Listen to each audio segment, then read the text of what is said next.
What did you do, Missy? This story is about a fox named Roxy who burst into our lives and turned them upside down. When she came to us, it was like having a baby. Small, defenseless, and in need of constant attention. I held her in my arms, and in that moment, my heart burst with love.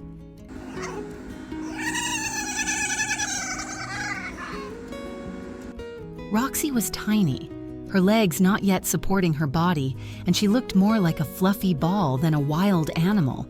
We carried her everywhere and fed her warm milk when she was awake. Her tiny eyes were slowly adjusting to the light, and the world around her seemed vast.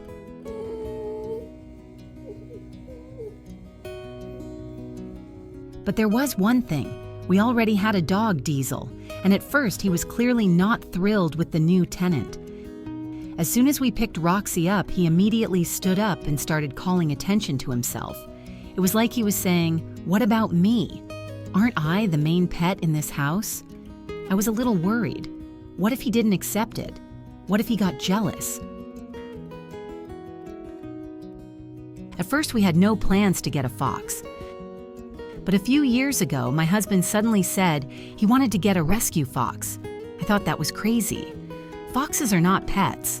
They're wild, headstrong, and I wasn't sure I could handle it. But when I saw his eyes light up, I decided to give it a try. Sit. Shake. Good girl. We went to a sanctuary where tame foxes were already living.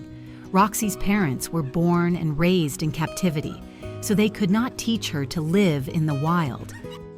We consulted extensively with veterinarians and wildlife experts. We had to be sure that Roxy would be happy in a home and not suffer from the lack of a natural environment.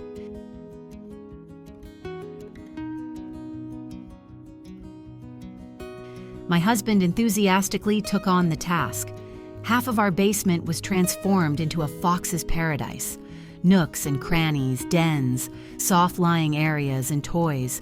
We studied her habits, tried different types of food, and listened to her needs. It took about 6 months for Roxy to fully adjust to life with us. She got older, more active, more curious, and to our surprise, Diesel changed too. He no longer looked at her with suspicion. They began to play a little, cautiously at first, then bolder and bolder. Now they're inseparable. Roxy sneaks up on Diesel, then suddenly pounces on him, and he tolerates her antics with a smile. Even if they are only separated for a few hours, their reunion turns into a celebration. Roxy jumps, wags her tail, and Diesel gently touches her nose. When they get tired of running around, we usually separate them so they can get some rest. But Diesel still follows Roxy around like he's guarding her.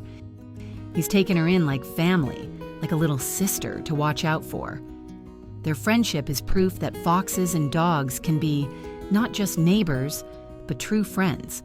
If you like this story about Roxy and Diesel's friendship, like, comment, and subscribe to the channel to see more touching and inspiring stories. Before bringing an exotic pet into your home, be sure to consult with experts and learn about their specific needs. Proper research is the key to giving them the happy, healthy life they truly deserve.